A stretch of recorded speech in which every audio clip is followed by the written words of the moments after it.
मैं हूं कृष्ण कुमार और आप हैं मेरे साथ मेरे YouTube channel the Gurukul learning 772 पे। बच्चों, मैं आज ई-मेरिट्स के बारे में कुछ आपको लेटेस्ट अपडेट दे रहा हूं। आपको पता है कि बहुत सारे बच्चे का डीबी हो चुका हुआ है और वेटिंग कर रहे हैं अपने अपॉइंटमेंट लेटर का। लेकिन साथ में जो कुछ बच्चे हैं उनका अभी कुछ प्रक्रिया बाकी रह गई। जैसे जेएसए के जो बच्चे हैं तो उनका जो है टाइपिंग है वो रह रहा है। तो चूँकि अभी जस्ट 23 तारीख को ख़त्म हुआ है प्रिंसिपल का जो डीवी चल रहा था तो ख़त्म हुआ है। और उसके बारे में भी बताऊंगा कि प्रिंसिपल के जो डॉक्यूमेंट्स वेरिफिकेशन है उसमें कुछ प्रॉब्लम्स आ रही है। मैं आपको थोड़ा चर्चा करूंगा उस पर भी। पर सबसे पहले मैं जेएसए के बारे में बात करता हूं कि जो डीवी है 23 तारीख तक दिल्ली का जो इमारत का जो हेड ऑफिस है वहाँ पर हुआ है डीवी 23 तारीख तक जो प्रिंसिपल का है। और जेएसए का जो बच्चे इंतजार कर रहे हैं कि टाइपिंग का, तो मैं आपको यही कहूँगा कि आप जल्दी से जल्दी आप जितना भी स्पीड आप चाहें आप 2-3-4 दिन में आप ये कर लो, क्योंकि आपका नंबर अब आ गया है। बस आप जब भी है कि ये हो रहा है कि बस आप ही का नंबर है, आपको टाइपिंग के लिए आपको आना है। तो टाइपिंग के लिए आप पूरी तरह से तैयार रहें आप कि किसी भी डेट में आपको सुनने को मिल सकते हैं कि आपकी टाइपिंग होने वाली है। अच्छा, दूसरा बात मैं आपको ये कहने वाला हूँ कि रही बात प्रिंसिपल की, तो सबसे ज़्यादा अभी प्रिंसिपल का ही दिक्कत आ रहा है डॉक्यूमेंट वेरिफिकेशन में। क्योंकि जो लोग केबीएस और एनबीएस का हैं वहाँ पर तो कोई दिक्कत नहीं है, क्योंकि केबीएस एनबीएस क्या है वो भी सेंट्रल गवर्नमेंट का फॉर्मेट है।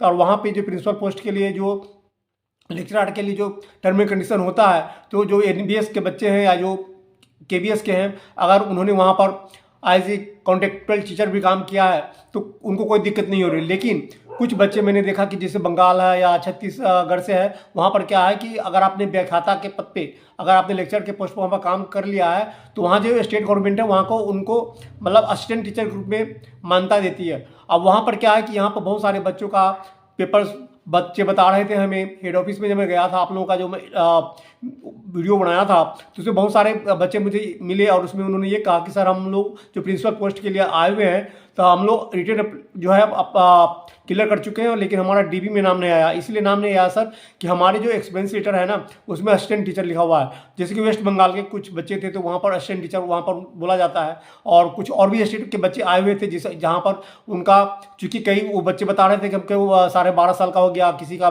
मतलब 13 साल का हो गया एक्सपीरियंस, और वहाँ पे उनका जो पोस्ट मिला हुआ असिस्टेंट टीचर का मिला हुआ है। तो ऐसी स्थिति में जो डॉक्यूमेंट वेरिफिकेशन के लिए है जो एमआरएसए ने उनको डीबी के लिए बुलाया ही नहीं, क्योंकि इनके डॉक्यूमेंट्स में असिस्टेंट टीचर लिखा हुआ है।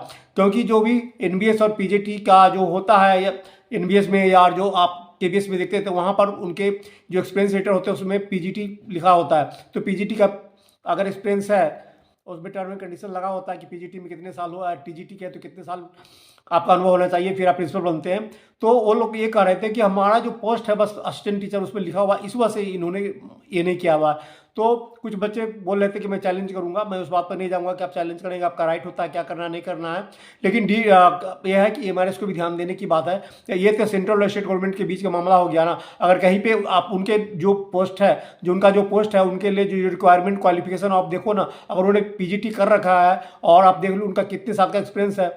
इवन आप देखते हैं कि जैसे डीएसएसबी में आप कोई डीएड करता है तो उसे कई नामों से पुकारा जाता है। डीएड वाले को डीएलएड बोलते हैं, बीटीसी बोलते हैं, कहीं कहीं इसी तरह की बातें हैं। तो स्टेट गवर्नमेंट में क्या है कि वहाँ पर पीजीटी का पोस्ट नहीं होकर उनको असिस्टेंट टीचर का दिया जाता है, इवन वो व्याख्याता क्यों नहीं हो। तो इस चीज़ का एक दिक्कत आ रही है। जो एमआरएस में जो प्रिंसिपल पोस्ट ले जिन्होंने डॉक्यूमेंट्स वेरिफिकेशन कराया है तो ज़्यादातर का हो गया, कुछ बच्चे इसमें रह रहे हैं और उनका नहीं होया है, उन्होंने ईमेल नहीं भेजा है उन बच्चों को।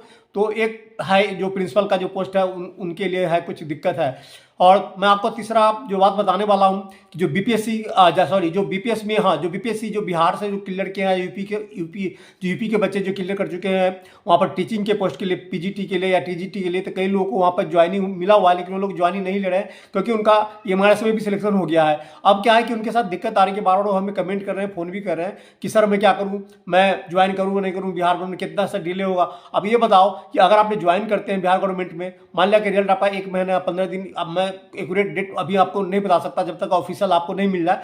तो वैसी स्थिति में अगर आप ज्वाइन कर लेते हैं, आप बिहार बीपीएससी ज्वाइन करेंगे तो वहाँ आपको एनओसी देना पड़ेगा। आपको जो स्टेट गवर्नमेंट है, जो डीओ ऑफिस है, तो वहाँ पर आपको एनओसी देना पड़ेगा और 15-20 दिन में, 1 महीना के अंदर में मुझे नहीं लगता कि कोई डीओ आपको एनओसी देने के लिए तैयार हो जाएगा, क्योंकि आपने क्या सोचकर आपने फिर वहाँ पर अप्लाई किया था और आपने फिर बाधा पहुँचाओगे ना, वहाँ पर एक सीट खाली हो जाएगी। जब आप जाओगे तो फिर नेक्स्ट वैकेंसी के लिए एक सीट खाली हो जाएगी।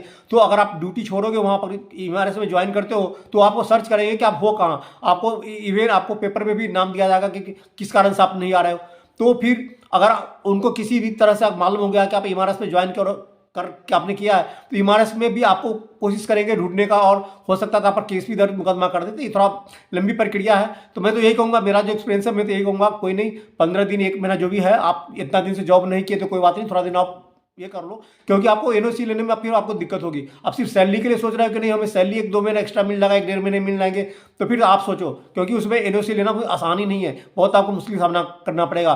तो एक तो ये आपको बता दिया कि जो बिहार के बीपीएससी में जिनका पीजीटी में हुआ है, टीजीटी में सिलेक्शन हुआ है, एमआरएस में सिलेक्शन हुआ है, तो बार बार ये कह रहे हैं कि सर अब यहाँ पर अगर डिले हो रहा है तो हम वहाँ ज्वाइन कर रहे थे। तो ये आपके ऊपर डिपेंड है, ये आपका क्षेत्राधिकार, आप कर सकते हो, लेकिन ये समझ लो कि गवर्नमेंट जॉब में आप ज्वाइन करने के बाद एनओसी लेना बहुत मुश्किल होता है इतना कम टाइम में। तो मुझे नहीं लगता है कि आपको वहाँ का जो डीओ है और जो स्टेट गवर्नमेंट है कभी राजी होगा।